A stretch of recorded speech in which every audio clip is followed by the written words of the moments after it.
रोजंदारीने काम केलं, त्यानंतर स्वतःची पान टपरी सुरू केली, त्यानंतर सुरू केला दूध विक्रीचा व्यवसाय। धाराशिव जिल्ह्यातील भूम तालुक्यातील ईट येथील बिराजी देशमुख यांनी सुरुवातीला रोजंदारीने काम केलं, त्यानंतर स्वतःचा व्यवसाय असावा म्हणून पान टपरी सुरू केली। त्यावेळी त्यांनी बारकाईनं पाहिलं की लोक पॅकिंग दूध खरेदी करतायत।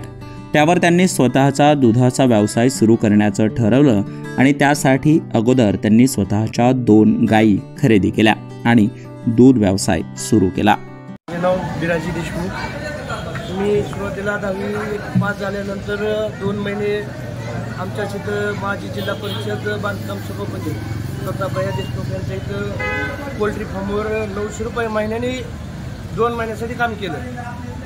नंतर 2 महिना उन्हाळा सुट्टी संपल्यानंतर 12वी अशी झाली। त्यानंतर 12वीचा निकाल लागल्यानंतर काय करावं म्हणून आमच्या इथं सयाजी काका म्हणून एक कॉन्ट्रॅक्टर होते, तर त्यांच्या मशीनवर मी ऑपरेटर होण्यासाठी गेलो। साधारण 1-1.5 वर्ष मला ऑपरेटर होण्यासाठी गेलं।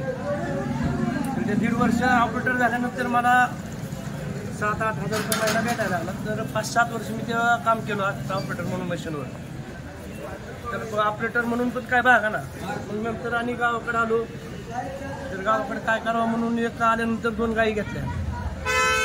गायी घेऊन पण टाईम शिल्लक राहायला लागला। मग म्हणलं काय करायचं म्हणून आणि गावात आलो, बसलो। तर असंच बसल्या सुद्धा एक पान टपरी टाकली। पान टपरीवर बघितलं की लोक पुढ्यातलं दूध घेऊन जातात घरी विकत, आपलंच दूध पुढ्यात पॅक करून घेऊन जायला लागले। तर मग आपणच सुट्टी विकल्याला काय हरकत आहे। त्या हिशोबाने मी असं शुद्ध पॅकिंग करून ग्राहकांना आपलं स्वच्छ दूध आणि 1 नंबर क्वालिटीचं दूध असते असं लोकांना पण आवडायला लागलं। वर मागणी वाढत गेली। पहिलं आपल्या घरच्या दुधापासून सुरुवात केली, आज आता जवळजवळ 1200-1300 लिटरचं आपलं कलेक्शन आहे रोजचं। म्हशीचं दूध 100-125 लिटर एका टायमाला जातं आपलं।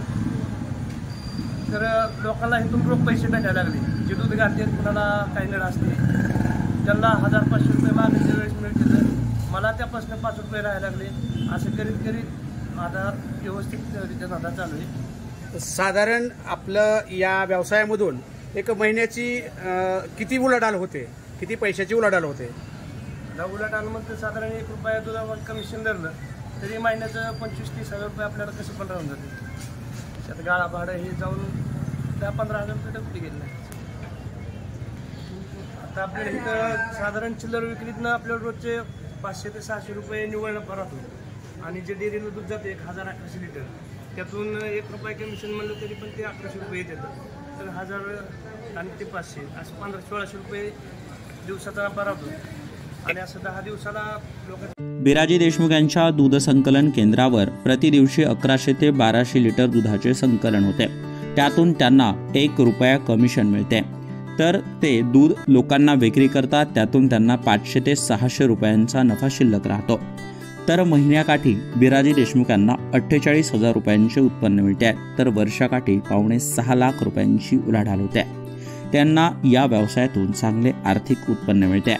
एकेकाळी रोजंदारीने काम करणाऱ्या बिराजी देशमुख यांनी पान टपरीचा व्यवसाय सुरू केला होता, तो व्यवस्थित चालला नाही। त्यानंतर सुरू केलेल्या दूध व्यवसायातून आता त्यांना चांगले आर्थिक उत्पन्न मिळते। दुधाची गुणवत्ता आणि स्वस्त दरात मिळणारं दूध यामुळे दूध खरेदीसाठी लोकांची गर्दी देखील पाहायला मिळते।